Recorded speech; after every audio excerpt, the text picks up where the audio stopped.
نحمده ونصلي على رسوله الكريم أما بعد فأعوذ بالله من الشيطان الرجيم بسم الله الرحمن الرحيم ربي اشرح لي صدري ويسر لي أمري واحلل جان کر چکی عقدة من لساني يفقهوا قولي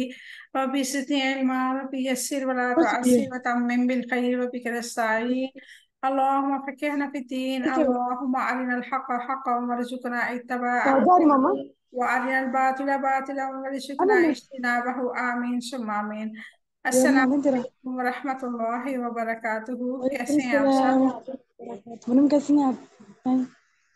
بتائیں ٹھیک باجی الحمدللہ الحمدللہ، اللہ رب العزت سے دعا ہے کہ اللہ تعالی ہم سب کو اپنے حفظ و امان میں رکھے، ہماری طرف بڑھنے والا ہر شر اللہ تعالی خیر میں بدل دے، اللہ تعالی ہم دیکھ سب سے راضی ہو جائے، اللہ تعالی ہم سے اس دنیا میں بہترین کام لے اور ہمارے لیے آخرت میں بھی بہترین اجر عطا فرمائے، آمین ثم آمین۔ الحمدللہ ہم سورۃ بقرہ کا آغاز کیا اور اس کے بعد ہم نے بہت ساری چیزیں دیکھی جس میں اللہ رب العزت نے مومنوں کی نشانیاں بتائیں، منافقین کی نشانیاں بتائیں، کافروں کے بارے میں بتایا، نبی کریم صلی اللہ علیہ وسلم کی نبوت کے بارے میں اعلان فرمایا اور چیلنج کیا کہ اگر تم لوگوں کو لگتا ہے کہ یہ جو نبی ہے جھوٹا دعویٰ معاذ اللہ کرتا ہے تو اس جیسی جو اس پہ نازل کیا گیا یعنی کہ قرآن پاک جیسی ایک ہی آیت یا ایک صورت ہی بنا کے لے آؤ اپنے پاس سے، جو کہ تم ہرگز نہیں کر سکو گے، یعنی کہ اللہ رب العزت نے چیلنج کیا اور ساتھ میں یہ بھی بتا دیا کہ تم اس قرآن جیسی کوئی بھی کتاب اپنے پاس سے بنا ہی نہیں سکتے۔ اور اس کے ساتھ ساتھ اللہ رب العزت نے نبی کریم صلی اللہ علیہ وسلم کے بارے میں ہمیں آگاہ کیا ہے کہ نبی کریم صلی اللہ علیہ وسلم کے احکامات پہ ہمیں چلتے ہوئے اللہ رب العزت کی رضایت مل سکتی ہے، اللہ کی خوشنودی مل سکتی ہے اور جنت بھی ہمیں اسی ہی بلبوتے پہ ملے گی، یعنی کہ نبی کریم صلی اللہ علیہ وسلم کی ہم اطاعت کریں گے تو ہمیں اسی پہ جنت ملے گی۔ کل ہم نے جو پڑھا تھا وہ یہ تھا کہ حضرت ابراہیم علیہ السلام اور سیدنا اسماعیل علیہ السلام خانہ کعبہ کی جب بنیاد رکھ رہے تھے تو وہ ساتھ میں دعائیں کر رہے تھے اور سب سے بڑی دعا جو تھی وہ یہ کر رہے تھے کہ ربنا تقبل منا، اے رب ہم سے قبول فرما، یعنی کہ ہمارے اس کام کو قبول فرما، تو بے شک سننے والا جاننے والا ہے۔ تو کیوں یہ کہا جا رہا تھا؟ کیونکہ جو مومن ہوتا ہے اس کے دل میں اللہ کی محبت کے ساتھ ساتھ اللہ کی خشیت بھی پیدا ہوتی ہے اور وہ اپنی اس چیز کو اپنے کام کو مطمئن نہیں ہوتا، وہ ہمیشہ یہی سوچتا ہے کہ پتہ نہیں میں نے ٹھیک کام کیا ہے یا نہیں کیا، پتہ نہیں میرا رب قبول کرے گا یا نہیں کرے گا۔ تو یہ چیز ہر مومن کے دل میں آتی ہے، آیا وہ خواہ وہ نبی ہو، پیغمبر ہو یا اللہ کا کوئی نیک بندہ ہو، کوئی بھی اللہ کی رضا کے لیے کوئی بھی نیک کام کرے گا تو وہ اگر وہ ریاکار نہیں ہے، اگر وہ لوگوں کے دکھانے کے لیے کوئی نیک عمل نہیں کر رہا اور اگر اس کی نیت خالصتاً اللہ کی رضا، خشیت اور اس کی معرفت ہے تو اس کے اندر یہ جتنا وہ نیکی کے اندر جائے گا، نیک عمل کرے گا، اتنا ہی اس کا دل جو ہوگا وہ اللہ تعالیٰ کی خشیت سے بھرتا جائے گا، یعنی کہ اللہ تعالیٰ کی خشیت سے مراد کہ اللہ تعالیٰ کی ناراضگی کا ڈر، کہ اللہ تعالیٰ مجھ سے ناراض نہ ہو جائے کسی بھی کوئی میرے عمل سے، تو اس طرح وہ اس خشیت میں اس قدر بھر جائے گا کہ وہ پھونک پھونک کے قدم رکھے گا اور ہر لمحہ اپنے دل میں اپنی زبان سے اللہ رب العزت کو مخاطب کر کے دعائیں مانگے گا کہ اے اللہ تو مجھ سے راضی ہو جا، میرے عمل کو قبول فرما۔ یہ تھی ہماری کل کی آیات مبارکہ۔ آج جو ہم انشاءاللہ ہم دیکھیں گے وہی آیات ہیں، یعنی کہ اسی سلسلے میں آگے ہم پڑھیں گے۔ سیدنا ابراہیم علیہ السلام جب بنا رہے تھے خانہ کعبہ تو ان کے جو ایک اللہ تعالیٰ کے ساتھ ڈائلاگ تھے، ہم کلام تھے اللہ تعالیٰ کے ساتھ، یعنی کہ اللہ تعالیٰ کو مخاطب کر کے وہ جو دعائیں مانگ رہے تھے، انہی سلسلوں کو ہم آگے لے کے چلتے ہیں اور دیکھتے ہیں آج کے آیات میں سیدنا ابراہیم علیہ السلام مزید کون سی دعائیں کر رہے ہیں اپنے رب کے ساتھ۔ اعوذ باللہ من الشیطان الرجیم بسم اللہ الرحمن الرحیم ربنا، اے ہمارے رب، وجعلنا، تو بنا لے ہمیں، مسلمین، فرما بردار، لکا، اپنے لیے ومن ذریتنا اور ہماری اولاد میں سے امتن ایک امت مسلمتن فرما بردار ہو لکا آپ کے لیے وارنا اور تو دکھا ہمیں مناسکنا ہماری عبادت کے طریقے وتب علینا اور ہماری توبہ قبول فرما انکا یقیناً تو ہی تواب بڑی توبہ قبول کرنے والا رحیم نہایت رحم والا ہے ربنا اے ہمارے رب وبعث اور تو بھیج فیہم ان میں رسولاً ایک رسول منہم انہی میں سے یتلو وہ پڑھ کے سنائی علیہم انہیں آیاتی کا تیری آیات وَيُعَلِّمُهُمْ اور تعلیم دے ان کو الکتابہ کتاب کی والحکمت اور حکمت کی وَيُزَكِّيهِمْ اور ان کو پاک کرے انکا یقیناً تو ہی عزیز سب سے غالب حکیم کمال حکمت والا ہے الحمدللہ ہمارے 15 رکوع کمپلیٹ ہو گئے ہیں آج الحمدللہ اور بس ایک رکوع ہمارا باقی ہے اس کے ساتھ ہمارا انشاءاللہ پارا کمپلیٹ ہو جائے گا اب ہم اس کے روڈ ورڈ دیکھتے ہیں مسلمین فرما بردار سین لام میم اس کا روڈ ورڈ ہے ومن ذریتنا اور ہماری اولاد میں ذا را اس کا روڈ ورڈ ہے امتن ایک امت حمزہ میم اس کا روٹ ورڈ ہے مسلمتن فرما بردار ہو سین لام میم اس کا روٹ ورڈ ہے وارینا اور تو دکھا ہمیں را حمزہ یا اس کا روٹ ورڈ ہے مناسکنا ہماری عبادت کے طریقے نون سین کاف اس کا روٹ ورڈ ہے وتب اور توبہ قبول فرما تا واو با اس کا روٹ ورڈ ہے وبعث تو بھیج با عین سا اس کا روٹ ورڈ ہے وَيُعَلِّمُهُمْ اور تعلیم دے ان کو عین لام میم اس کا روٹ ورڈ ہے والحکمت اور حکمت کی ہا کاف میم اس کا روٹ ورڈ ہے وَيُزَكِّيهِمْ ان کو پاک کرے زا قاف واو اس کا روٹ ورڈ ہے عزیز سب سے غالب سب پر غالب عین زازا اس کا روٹ ورڈ ہے یہ تھے ہمارے آج کے روٹ ورڈ اور دیکھتے ہیں مختصر سے تفسیر ربنا وجعلنا مسلمين لك ومن ذريتنا أمة مسلمة لك وأرنا مناسكنا وتب علينا إنك أنت التواب الرحيم اے ہمارے رب ہمیں اپنے لیے فرما بردار بنا لے اور ہماری اولاد میں بھی سے ایک امت اپنے لیے فرما بردار بنا لے اور ہمیں ہماری عبادت کے طریقے دکھا اور ہماری توبہ قبول فرما یقیناً تو بڑی توبہ قبول کرنے والا نہایت رحم کرنے والا ہے سیدنا ابراہیم علیہ السلام اور سیدنا اسماعیل علیہ السلام کی دعاؤں سے کیا بات جھلک رہی ہے دونوں اللہ تعالیٰ کے آگے جھکے ہوئے ہیں سب کچھ اللہ تعالیٰ کی سپرد کیا ہوا ہے ایسی سپرد کی جس کی مثال نہیں ملتی اپنے تمام تر معاملات اللہ تعالیٰ کے سپرد کیے ہیں پھر رب سے دعا مانگ رہے ہیں کہ ایسا بنا دے کہ سارے معاملات تیرے سپرد کر دے عبادت کے طریقے بھی فوری سکھا دے ہماری نسلوں کو بھی عبادت کے طریقے سکھا دیجئے یہ شعور جھلکتا ہے کہ اصل قوت اور اقتدار کا مالک صرف اور صرف اللہ ہی ہے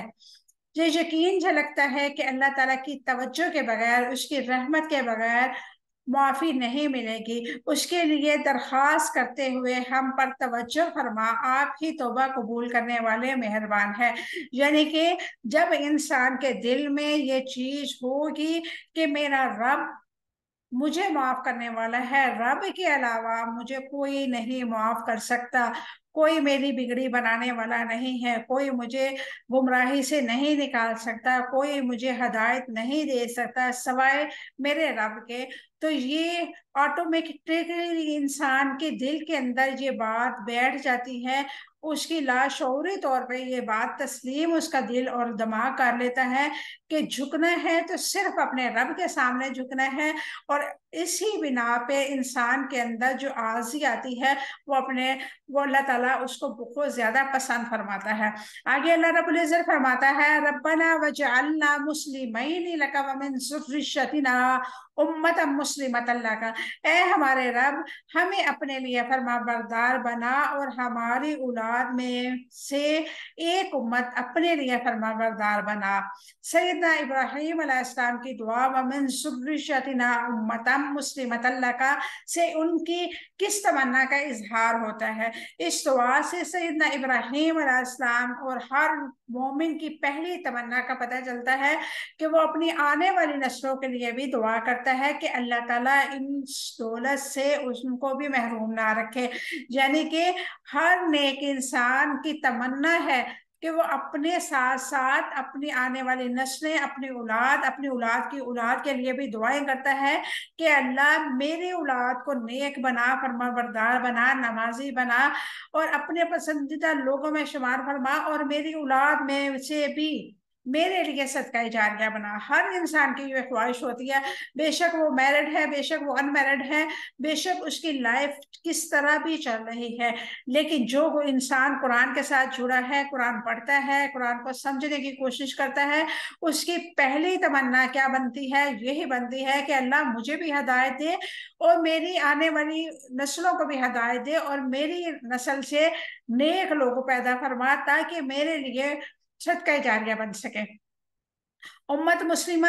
ایک دوسرے کی مددگار ہوتی ہے اور نسل تک ان کے عقیدے کی پختگی جاری رہتی ہے۔ اسی وجہ سے سیدنا ابراہیم علیہ السلام کی دعا میں مومن کی پہلی ترجیح جھلک رہی ہے کہ آنے والی نسلوں میں ایمان کی دولت کا سلسلہ جاری رہے۔ وَأَرِنَا مَنَاسِكَنَا، اور ہمیں سکھا دے عبادت کے طریقے۔ اس سے کیا مراد ہے؟ اس سے مراد یہ ہے کہ ہمیں ہماری عبادت کے طریقے سکھا دے، یعنی کہ ہمارے ارادے اور مشاہدے کے ذریعے ہمارا طریقہ عبادت سکھا دیجئے۔ ان کی دعا کا حاصل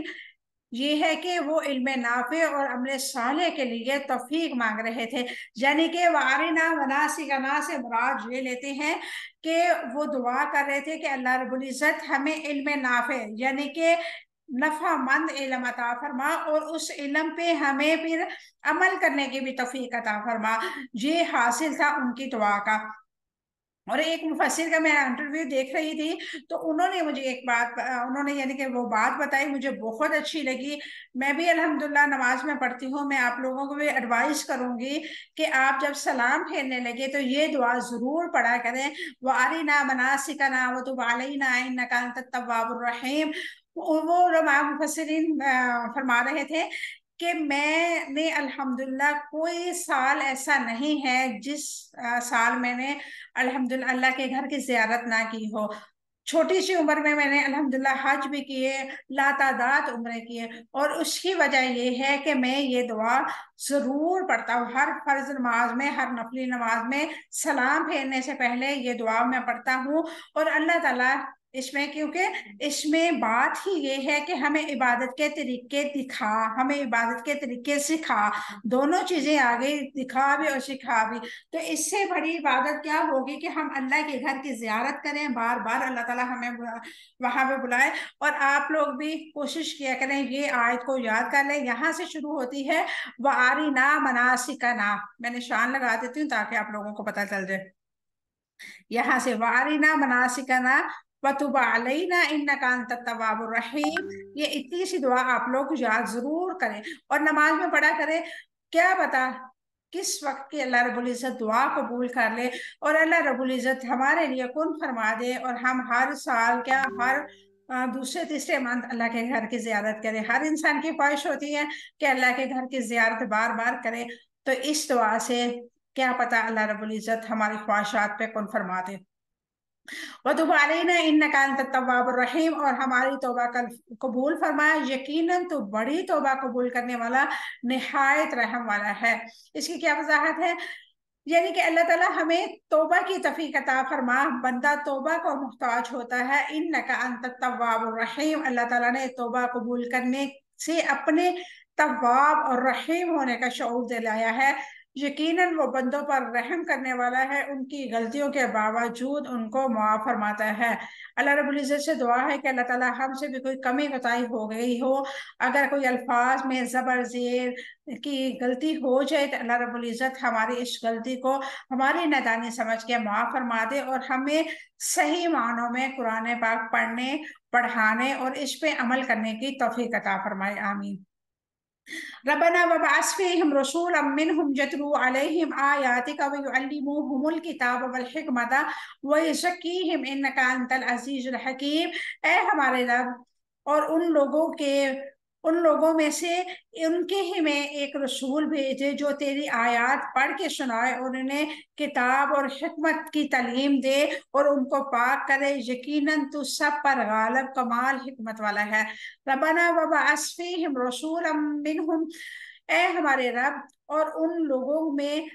انہی میں سے ایک رسول بھیجے۔ اس کی کیا وضاحت ہے؟ یعنی کہ اے ہمارے رب، ہماری اولاد میں سے رسول مبعوث فرما کہ وہ بلند درجات کا سبب بنے، سب اس کی فرما برداری کریں۔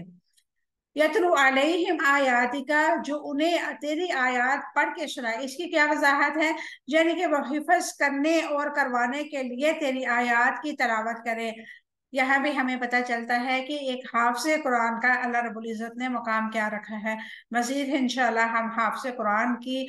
فضیلت بھی دیکھیں گے، اور بہت جگہ پہ اللہ رب العزت نے حافظ قرآن کی فضیلت بھی بیان فرمائی ہے، انشاءاللہ ہم وہ بھی دیکھیں گے۔ قرآن پاک کی بے شک چند آیات ہی آپ لوگ حفظ کریں، 30واں پارے کی چھوٹی صورتیں ہی حفظ کریں، لیکن ضرور حفظ کریں، کیونکہ یہ حفظ کی ہوئی صورتیں ہی روز قیامت آپ کو آپ کے رب کے قہر سے محفوظ رکھے گی۔ یہ سفارش کرے گی، اے اللہ اس نے مجھے پڑھا، اے اللہ اس نے چلتے پھرتے اٹھتے بیٹھتے میری تلاوت کی، اے اللہ تو اس کو اس کے حال پہ رحم فرما، اور اپنی رحمتیں اور اپنی برکتیں اور اپنی نعمتوں سے اسے نواز دے۔ وَيُعَلِّمُهُمُ الْكِتَابَ وَالْحِكْمَةَ وَيُزَكِّيهِمْ، اور انہیں کتاب اور حکمت کی تعلیم دے۔ اس کی کیا وضاحت ہے؟ یعنی کہ معنی سمجھاتے ہوئے کتاب اور حکمت کی تعلیم دے، یعنی کہ قرآن پاک صرف رٹا لگانا ہی نہیں ہے۔ پہلے اللہ رب العزت نے کیا فرمایا؟ حفظ والوں کے لیے بتایا کہ حفظ کرے۔ سیدنا ابراہیم علیہ السلام نے دعا کی کہ اللہ میری نسل میں سے ایسے لوگ پیدا فرما، یعنی کہ نبی کریم صلی اللہ علیہ وسلم کے لیے دعا کی انہوں نے کہ ایسے نبی پیدا فرما جو تیری آیات کو حفظ کریں بھی اور تیری آیات کو حفظ کروائیں بھی اور اس کی تلاوت بھی کریں۔ اور پھر دوسرے الفاظ میں دوسری جگہ سیدنا ابراہیم علیہ السلام نے دعا کی ہمارے لیے کہ اللہ ایسے لوگ مبعوث فرمانا اس امت میں کہ جو قرآن کو پڑھیں، سمجھیں اور آگے سمجھائیں، اس کی تعلیم حاصل کریں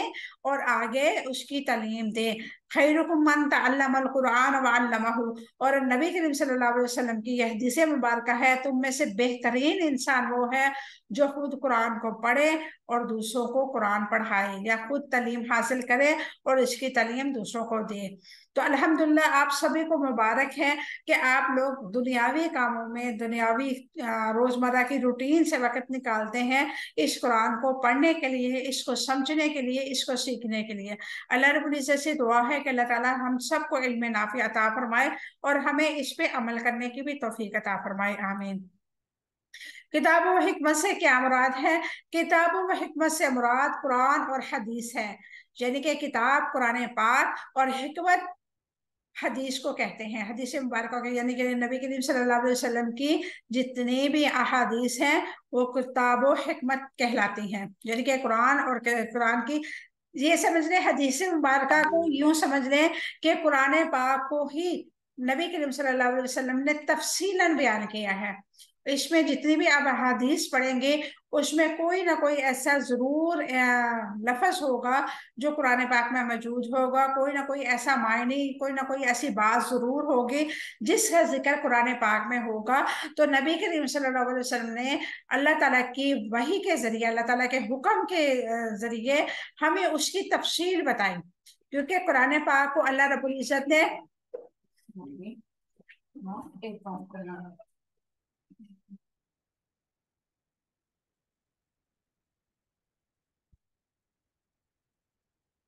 اللہ رب العزت نے قرآن پاک کو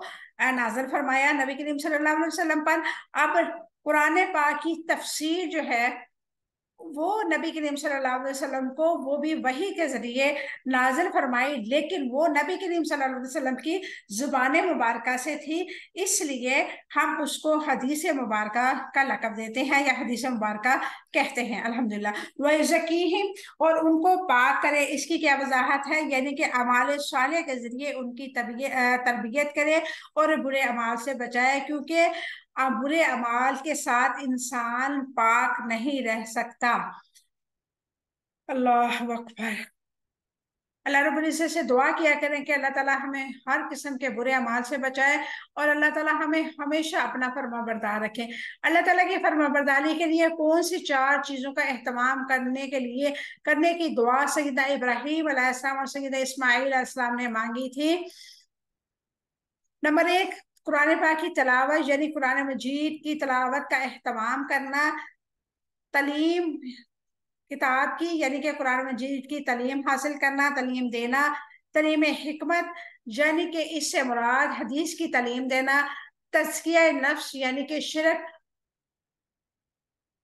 تہمات اور اخلاق کی بری خرابیوں سے پاک کرنا. رسول اللہ صلی اللہ علیہ وسلم کے اندر کن خصوصیات کی دعا سیدنا ابراہیم علیہ السلام اور سیدنا اسماعیل علیہ السلام نے مانگی تھی؟ رسول اللہ صلی اللہ علیہ وسلم کی آیت مبارکہ سنائے، یعنی کہ اللہ تعالیٰ کی معرفت کی نشانیوں کو اور ان کے اشارات کو کھولے، یعنی کہ نبی کریم صلی اللہ علیہ وسلم اللہ کی آیات کو لوگوں کو پڑھ کے سنائے، اس کی معرفت کی نشانیوں کو اور ان کے اشارات کو کھولے، یعنی کہ اللہ تعالیٰ کے احکامات کو کھول کر بیان کرے. رسول ایسی نظر سے دیکھنا سکھائے جس سے رہنمائی حاصل کرنے والی ہر چیز اپنے رب کو دیکھنے کے قابل ہو جائے. رسول اللہ کی کتاب، اللہ کے کلام کو خود سیکھ کر اسے قبول کر دوسرے انسانوں تک پہنچائے. رسول حکمت یعنی کہ بصارت سکھائے. بصارت سے مراد یعنی کہ اللہ رب العزت کے حکم سے نبی کریم صلی اللہ علیہ وسلم نے جو باتیں ہمیں بتائی، اگر ہم اس کو پڑھتے ہیں، سمجھتے ہیں، تو ہماری جو ہے علم کی روشنی ہمارے دل میں روشن ہوتی ہے، جس کو بصیرت کا نام دیا گیا ہے. وہ خود اپنے ذہن کو قرآن کی تعلیمات میں ڈھالے، اپنے فکر کو روشن کرے، صحیح فیصلے تک پہنچنے کی اہلیت پیدا کرے اور جن کی رہنمائی کرنی ہے انہیں بھی اس قابل بنائے. رسول تزکیہ کا کام کرے، یعنی کہ ایسے انسان تیار کرے جن کے دل، جن کے سینے اللہ تعالیٰ کی محبت کے علاوہ ہر محبت سے خالی ہو جائے. رسول انسان کی نفسیاتی پیچیدگیوں سے آزاد کرے، وہ انسانوں کی اس قابل بنا دے کہ وہ کائنات سے اپنے شعور کے لیے رزق پا سکے. سیدنا ابراہیم علیہ السلام کی یہ دعا کب اور کیسے پوری ہوئی؟ سیدنا ابراہیم علیہ السلام کی یہ دعا ایسے پوری ہوئی کہ ان کی نسل سے محمد رسول اللہ صلی اللہ علیہ وسلم مبعوث فرمایا گیا. اسی لیے رسول اللہ صلی اللہ علیہ وسلم نے فرمایا کہ میں اپنے باپ ابراہیم علیہ السلام کی دعا اور سیدنا عیسیٰ علیہ السلام کی بشارت اور ان کی والدہ کا خواب ہوں. سبحان اللہ.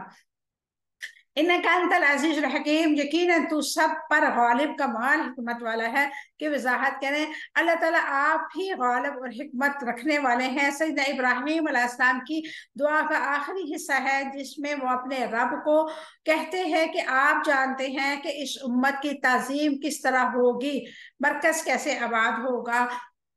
آپ کے پاس سارا اقتدار ہے، آپ ہی ایک رسول مبعوث فرما دیجئے جس سے توسط سے خیر کا سلسلہ جاری رہے. یہ تھی آج کی ہماری آیت مبارکہ. اللہ رب العزت سے دعا کرتے ہیں کہ جو سیدنا ابراہیم علیہ السلام نے دعا کی تھی امت محمدیہ کے لیے، اے اللہ تو ہمیں بھی ان لوگوں میں شمار فرما لے اور ہمارا خاتمہ بھی ایمان پہ فرمانا. اسی کے ساتھ آج کی کلاس کا ٹائم ختم ہوتا ہے. آخری دعوانا الحمدللہ رب العالمین. سبحان ربک رب العزت عما یصفون وسلام علی المرسلین والحمد للہ رب العالمین. السلام علیکم ورحمۃ اللہ وبرکاتہ.